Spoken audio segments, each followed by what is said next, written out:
Olá, meu amigo e minha amiga, seja muito bem-vindo a mais um editorial aqui do nosso canal. É sempre um prazer estar aqui com você.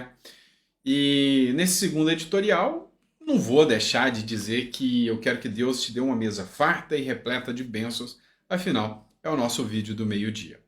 Hoje eu vou citar com vocês Ciro Gomes. Pois é, para quem não lembra aí, o Ciro Gomes é o candidato a presidenciável, o eterno candidato a presidenciável do PDT. Ele fez uma declaração um tanto quanto polêmica.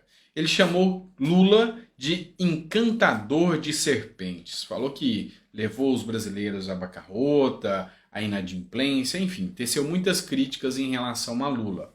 Mas o principal que eu quero discutir com vocês é: será mesmo que Lula conseguiu passar a lábia com aquele papinho de botequim, como ele mesmo fala, porque ele queria conversar numa mesa de boteco para resolver a guerra da Ucrânia? Será que ele conseguiu, com o papo de boteco dele, fazer com que pessoas sérias acreditassem nele? Pois é, parece que sim, e eu vou mostrar para vocês que não só pessoas, mas países inteiros acreditaram em Lula e já não estão tão felizes com essa história. Quer um exemplo? Matéria do Correio Brasiliense para você. Joe Biden cumprimentou Lula pela vitória. Espero trabalharmos juntos. O presidente dos Estados Unidos sinalizou a reabertura do canal de negociações entre a maior economia do mundo e o Brasil. Relações andavam estremecidas desde a saída do polêmico Donald Trump. Então, o Brasil voltou, o amor voltou a imperar. Enfim, Lula voltando, o Biden teria um grande apoio.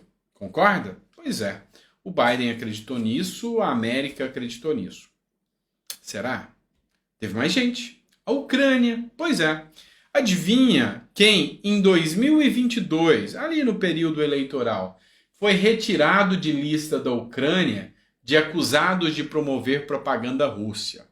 No início da semana, o ex-presidente brasileiro, o Lula, era acusado pela defesa ucraniana de apoiar argumentos pró-Rússia durante a guerra entre os países. Então, eles achavam que Lula pendia um pouquinho para a Rússia, para a China, e não era tão favorável à Ucrânia. Mas agora o mauzão do Bolsonaro precisava sair. Então, Bolsonaro era isentão, não foi nem pró-Rússia e nem pró-Ucrânia. Falou, eu tenho neutralidade, não vou me envolver. A mídia chamava o Bolsonaro de pare internacional. Era o que a mídia falava. Mas Bolsonaro estava certo. E Lula, então, saiu da lista de possíveis inimigos da Ucrânia e, com certeza, se Lula ganhasse, seria um grande apoiador dos Estados Unidos, da Ucrânia e da democracia. Não é verdade? Não, não é verdade. Tá? Matéria do Gazeta do Povo. Lula admite que não tem plano de paz nenhum e acusa o Ocidente de enviar armas para a Ucrânia atacar a Rússia. Aconteceu há poucos dias, essa fala do Lula pegou muitos brasileiros aí, e americanos, e o mundo, a União Europeia, todos de surpresa, porque achou que Lula não seria tão ingênuo ou talvez tão ideológico a ponto de quase que declarar abertamente um ataque aos Estados Unidos e à União Europeia. E foi alvo de retaliação de falas graves. Quer um exemplo? Vamos lá. O Juan Gonzalez, tá, que é o conselheiro do Biden, falou o seguinte, e aqui eu vou traduzir com as palavras do povo para vocês.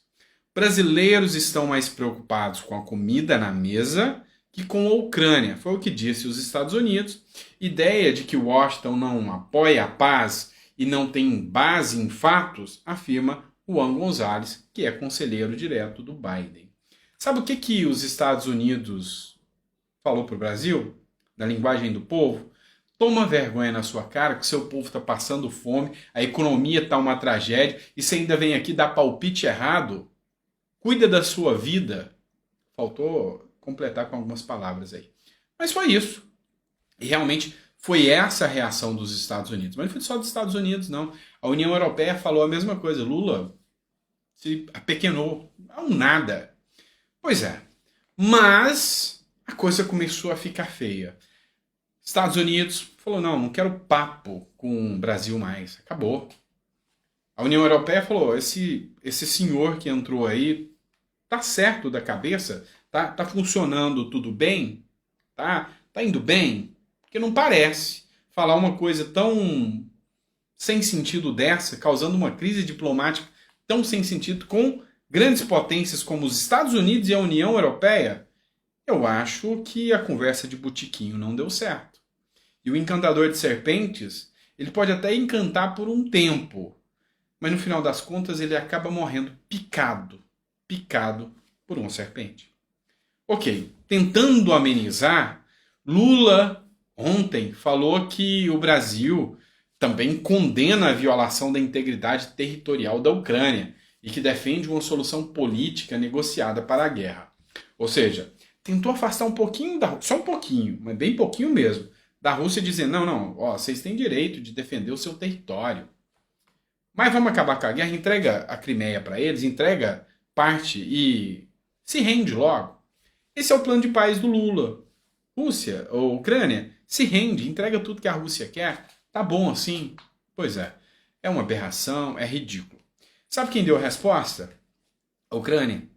Sobre protestos da Ucrânia, o chanceler russo visitou o governo brasileiro. O ministro das Relações Exteriores, Mauro Vieira, vai receber o diplomata da Rússia, que também vai a outros países aí. Então, teve protesto da Ucrânia. Presta atenção. Lula vai para a China, fala asneira, volta aqui no Brasil e vem o ministro russo para cá, traz containers, 5 toneladas de containers que ninguém sabe o que é, se são armas, não sabe se é dinheiro, não sabe se é medicamento, se é fertilizante, se é roupa para o ministro vestir, se é um harém para o Lula, não sabe. Ninguém sabe o que é. Mas traz aí. Isso você junta a navios iranianos no Brasil, você junta a ida ao Oriente Médio, enfim, você junta uma série de coisas aí que não está agradando o Ocidente nem um pouquinho, mas nem um pouquinho. Mas aí a gente entra num ponto aqui, tá? Para você que acreditou no encantador de serpentes, que o olhar dele balançando assim conseguiu te hipnotizar, igual o filme do Aladdin. Você já viu o filme do Aladdin? Você que ficou hipnotizado com o Lula, tá? Presta atenção. Sabe como o Brasil, que era um páreo internacional com o Bolsonaro, está sendo visto hoje? Como algo nocivo. Eu prefiro ser um nada do que algo nocivo, algo fétido, algo torpe, que ninguém sério quer por perto. Pois é isso aí que o Brasil está se tornando. Sabe a que nível o Brasil está se tornando e essa mensagem aqui traz isso? Gazeta do Povo. Esse mesmo chanceler russo que veio ao Brasil, ele vai visitar outras democracias que pensam como o Brasil, tal qual Venezuela, Cuba e Nicarágua. Pois é, aquela mesma Nicarágua que está expulsando as freiras de lá. É isso. A sinergia de Lula com países ditatoriais é gigantesca. Aí você vai falar, não, mas isso tudo é teoria da conspiração. Daqui a pouco esse cara vai me falar que até o tal do Foro de São Paulo, para implementar o comunismo na América Latina aqui, existe. Pois é, tem gente que acredita. A Revista Oeste trouxe aqui, o Foro de São Paulo tem até data para se reunir aqui no Brasil de novo. O próprio Lula fala abertamente do Foro de São Paulo. É um movimento de extrema esquerda, vai se reencontrar, adivinha onde?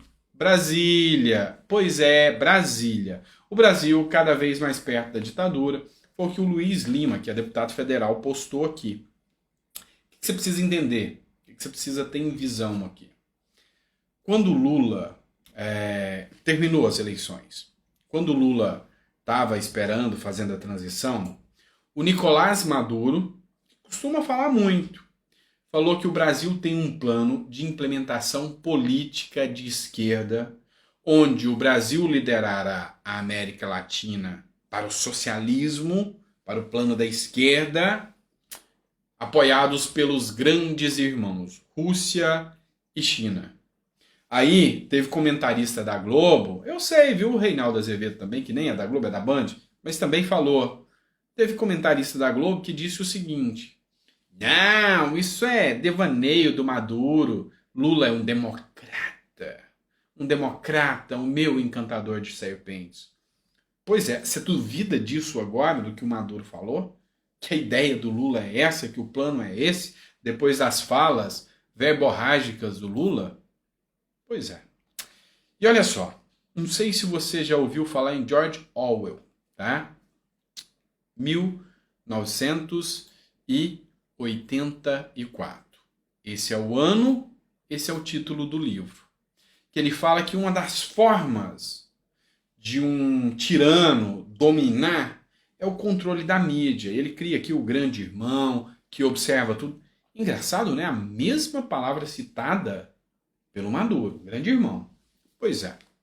Já começou, pessoal. Mais de 32 milhões de reais. Quantas pessoas poderiam ser ajudadas com isso? Gastos só em 3 dias. Ô, serpente, tá? Encantadores de serpente, vocês são serpentes, ele é um encantador.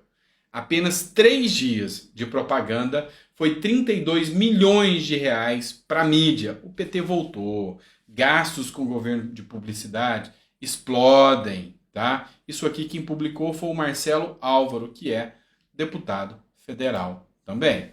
Para por aí não, vamos pegar uma mídia de esquerda aqui. Olha só que coisa maravilhosa. O governo Lula assina acordo com a imprensa estatal da China. Pois é. Adivinha quem controla a imprensa da China? O Partido Comunista Chinês. Esse mesmo. Partido Comunista Chinês. E adivinha como é a imprensa na China? Com liberdade? Não. Não, meu amigo. E as redes sociais na China? Tem liberdade? Não. Não mesmo, meu amigo. E aqui no Brasil? Ah, nós temos muito a aprender. Já estamos até começando a colocar as lições em prática, né? Tem gente aí falando em controlar, inclusive, as redes sociais e controlar também a imprensa, né? Então, aquela galera aqui, tá, da imprensa, tá mauses, viu? Se não for realmente alinhado com o governo PT, tá mauses. E por fim, vamos lá. Controlar os recursos, controlar o dinheiro, tá? Tem um influenciador de esquerda chamado Reinaldo Azevedo. E eu gosto de muitos, tá? O Pedro Doria, eu gosto do Portal do José, tá? Não gosto quando ele ataca o Bolsonaro, porque eu acho que não faz muito sentido. Já não é mais presidente, agora ele tinha que falar das pautas de governo, de tudo isso. Mas enfim, ele argumenta com convicção e muitos outros. Agora, tem uns que eu não gosto muito, como o Reinaldo Azevedo. Nada contra, mas é pessoal, tá? Não estou falando que ele é ruim, nem nada disso. Não estou ofendendo o trabalho dele. Estou falando que é meu posicionamento. Acho que ele norteia muito, tá? E nós vamos falar sobre ele aqui. Olha essa matéria do Estadão que o deputado Ricardo Sampaio postou. O PT, Partido dos Trabalhadores, volta a lotear fundos de pensão e colocou nada mais nada menos que um sindicalista no comando das postais.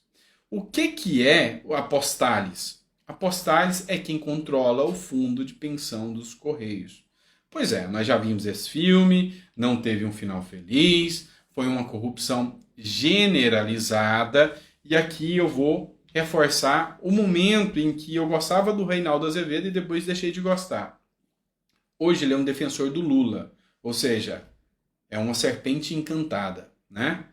O PT pintou, bordou nos fundos de pensão de estatais. E o rombo passa de 44 bilhões de reais. Os associados dos fundos de pensão receberão uma aposentadoria menor do que esperavam em razão da gestão desastrosa desses entes, levada a efeito pelos petistas. 500 mil pessoas serão diretamente prejudicadas, mas como é sabido, o dinheiro também sairá dos cofres públicos, uma vez que o Tesouro acabará socorrendo as estatais. Pois é. Reinaldo Azevedo fez o L, defendeu e ainda defende o Lula, mas esse é o Reinaldo Azevedo de antes, tá? Dessa matéria da Veja aqui, que foi publicada, foi atualizada em 2020, publicada em 2016. Fala o quê, né? Foi encantado pela serpente, mas esse conhecia o veneno. Esse conhecia o veneno porque trouxe números. 44 bilhões roubados dos fundos de pensão. E a gente já viu esse filme antes, tá? E agora volta a acontecer. Matéria publicada no Jornal do Estadão. Boa lembrança do deputado Carlos Sampaio. E aí é onde eu paro nesse ponto de reflexão com vocês aqui. E aí? Será mesmo que a gente está indo pelo caminho certo? Vamos lá. Controle-se a estatal, controle as estatais, privatize estatize tudo, controle a imprensa e a propriedade privada e a liberdade religiosa, controla tudo isso. A liberdade de expressão. Esses são pontos cruciais do marxismo estrutural. Esse pessoal sonha que um dia poderia acontecer. Não vai acontecer. Não vai acontecer. E olha só essa matéria aqui do portal Gazeta do Amazonas.